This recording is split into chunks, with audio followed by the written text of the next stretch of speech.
This morning, I woke up with a thought I couldn't shake. Something I've seen in my own life and in the lives of so many men around me. Even strong men can be shredded by words that were never true.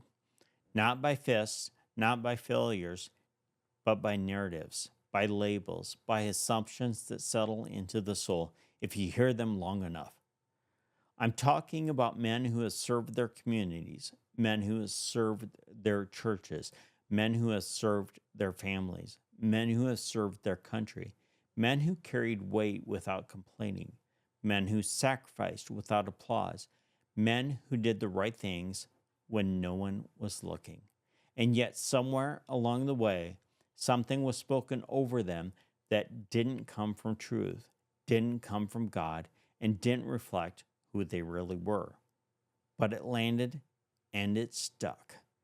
We don't talk about this enough. Men today live under a constant barrage of messages that paint masculinity as the problem instead of the strength. Now, I'm not here to do political commentary. That's not what this channel is about. But I am here to speak honestly about what I've seen and what I've lived. A man who becomes uncertain about his value becomes a man who shrinks. He withdraws. He doubts himself. He doubts his purpose. He plays small to avoid criticism. He stops pursuing the life he could be living because he's afraid of being misunderstood. And that's the fear that doesn't always come from people. Most of the time, it comes from ideas. Ideas whispered in the background, ideas repeated until they feel real. You hear that men are the problem. You hear that leadership is toxic. You hear that strength is dangerous. You hear that your presence is too much. And after a while, you don't need anyone else to tear you down. You take over the job yourself. Men can be broken by ideas just as easily as they can be broken by events. And I say this because I've lived it. There were seasons of my life where I kept myself safe by staying inside a version of me that wasn't really me. I was secure in what I knew, even when what I knew wasn't healthy. It wasn't honest. It wasn't who I was. It wasn't who I was becoming. I glossed over my own potential. I downplayed my own voice. I avoided stepping into opportunities because I didn't want to be criticized or rejected. I didn't want to confirm some false label that someone else had attached to me. So I shrank. I retreated. I hid behind the familiar. I didn't realize how small that version of me had become until I started this Day to 60 journey. Looking back, I see it clearly. I wasn't held back by people, I was held back by beliefs, stories, old narratives, fears disguised as wisdom. You can't grow into the man you're meant to be while clinging to the story that kept you safe. And so here's what I know now: God did not design men to live small. He did not design us to be silent, passive, or hidden. He did not create us to question our worth every time the world shifts its opinion. Men were built for strength, not dominance, but responsibility. We were built for leadership, not ego, but service. We were built for conviction, not stubbornness, but truth. We were built to protect, not out of fear, but out of love.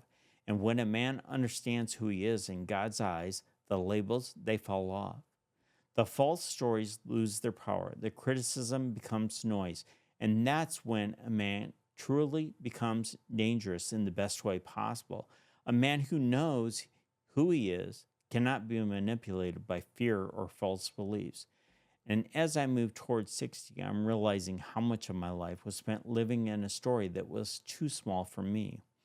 Not because I wasn't capable, not because I wasn't called, but because I didn't believe I was allowed to become the man I felt inside.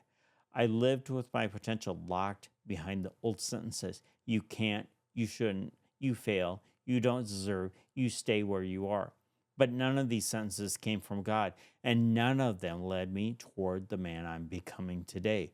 Now, there is a version of you and a version of me that exists on the other side of these fears we've outgrown. But you can't step into that man while holding onto the story that kept you safe. At some point, you have to say, I'm done living at half strength. I'm done living the life someone else wrote for me. That's what this journey is teaching me. If you're a man watching this, especially if you're over 40 or 50, hear me clearly. Your story isn't over, your strength isn't gone, and your potential isn't behind you.